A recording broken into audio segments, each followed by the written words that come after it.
everyone, welcome back. So I'm going to start off with the Too Faced Shadow Insurance Primer. Oh my gosh, that is so hard to say. I'm going to start off with priming my eyelids with this. I still don't know how I feel about it. It's still really oily. I don't think that's how it's supposed to be. I think I got a bad one. I don't know, but it does the job for right now. Next, I'm going to take the Deluxe Crease Brush by Real Techniques and get the hair off of it. It's just like a really thick crease brush, and I'm going to take Vintage from the Tarteist Pro palette, and I'm going to use that to set from my crease up to my eyebrow.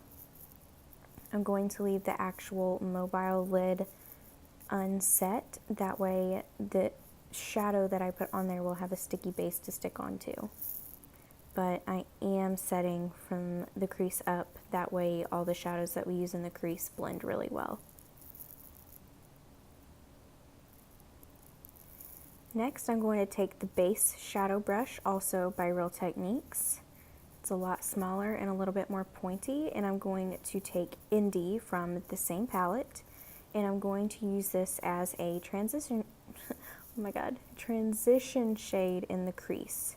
And I'm telling you to make sure you don't hold the brush really close up to the bristles, or you're going to apply too much pressure and you'll get a lot more shadow than what you want when you first start putting it on the lid. So hold your brush handle? Yeah, hold it way further back than what you think you should. It's not like a pencil. So I'm just going to keep building this up into the crease until I think it looks how I want it to look with the pigment that I want. And then I'm just going back with our first brush and just diffusing the edges. Alright, now I'm going to take this Wet n Wild brush. I don't like how they don't have names on it, but it's almost like the last one we just used, but it's not pointy. It's just like a regular blending brush. I'm so sorry, I cannot speak. And I'm going to take Myth, which is the only matte shade in the Tarteist Make Believe in Yourself palette, and I'm going to put that in the crease as well, but a little bit lower than the first shade just to give it some depth in the crease, mostly in the outer part, but I did bring it in a little bit.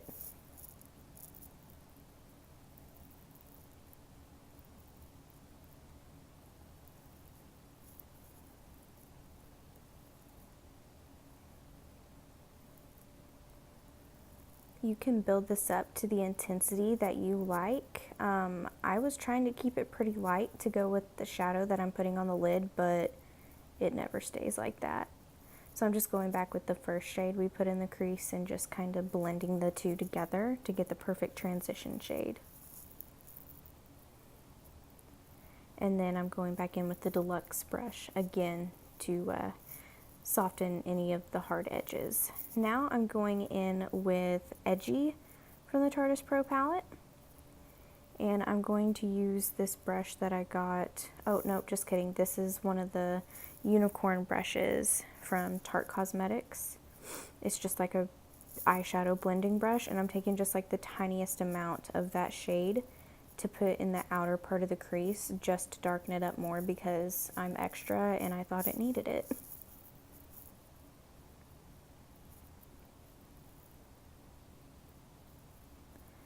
These magical wand brushes, I think is what they call them, all of them are so good. If you can still get these, I definitely recommend you do.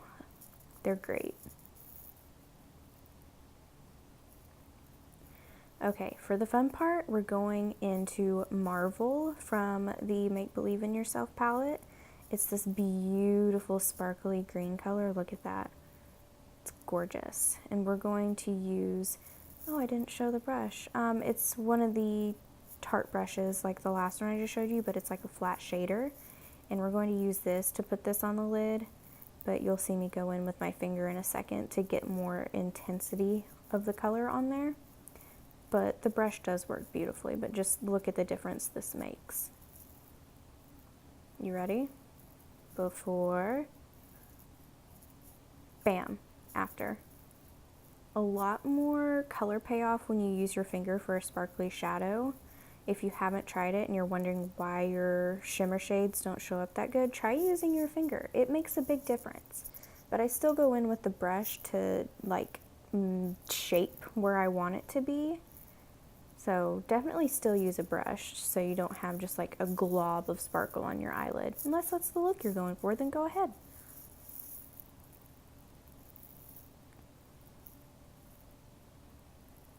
Just cleaning up the edges. The color is so beautiful. I love it with the crease colors I used. And then I'm just going to go back in with edgy and just kind of blend through the crease a little bit more so there is no harsh defined line between the sparkle and the crease color. And then I'm going to fix my eyebrow hairs because I can't stand when they're all messed up. Again, just blending out the edges with that deluxe crease brush. Admiring my work. And now I'm going to go in with the Real Techniques, what is this called? Come on, Ashlyn, show it. Fine liner brush, that's right. I'm going to use this. It's a really nice brush. It's really, really small, and I'm going to use this for the inner corner highlight. And I just went in with Pixie. I think I turn it around so you can actually read it. Pixie, it's like this sparkly pink. It's really warm toned, but it has like gold flecks in it too, and I thought it would look really good with the green on the lid. And for some stupid reason, I decided to put this on before I had all my face makeup on, so it just got covered up when I went and put my foundation and concealer on, so I went back afterwards and put it on again. But can you see how beautiful that is? Alright, next I'm going in with Classic from the Tarteist Pro palette. And this is a brush I got from Wish, so I don't know what I would call it. It's like a flat, it's almost like a shader brush, but bigger and not as dense. It's really soft and fluffy, but I'm just using that as my brow bone color. And then I'm going in with a clean brush and just blending everything out. So it's not, like there's no defined line between all the colors we used. And then this is when I had the idea. This is not what I did the first time I did this look. I decided to take the cheek highlight just a little bit and put it on the center of the eyelid just to give it a little pop. I don't know if you're going to be able to tell on camera, but in person it just made that part of the eye so much brighter, and I love it. I'd done this look once before, had it all recorded, had it all edited, went to upload it, and all my film was gone. I'd lost the whole thing, so I had to completely redo it. This is me admiring the cheek highlight. Please forgive me. Now you can see that I went back in and did more of the inner corner highlight. Now I'm going in with Indie from the Tarteist Pro palette, and I'm going to use a Wet n Wild fluffy brush. Again, I wish they had names. I know they did on the packaging, but it's not on the brush itself. But I'm going to go in with that color, and I'm going to put this on the lower lash line. I used to never do lower lash line shadows.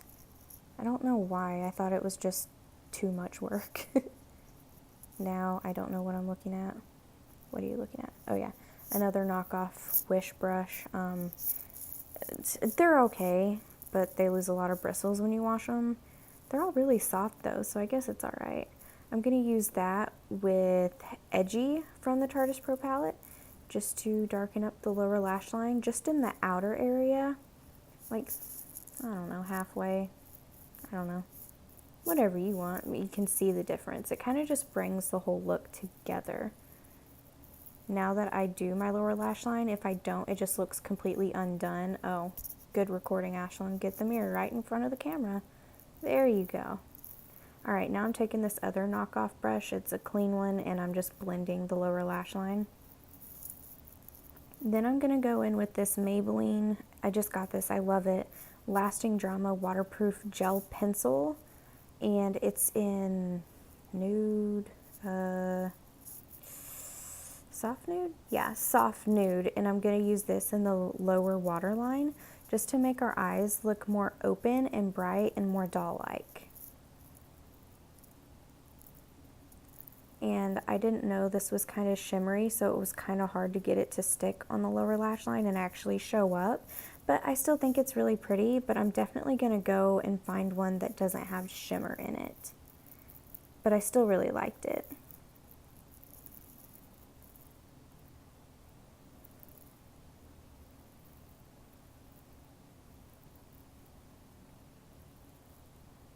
Alright, now I'm just curling my lashes with this friggin' 1,000-year-old eyelash curler from Revlon. I've had it for probably 7 years, maybe longer. I should probably get a new one.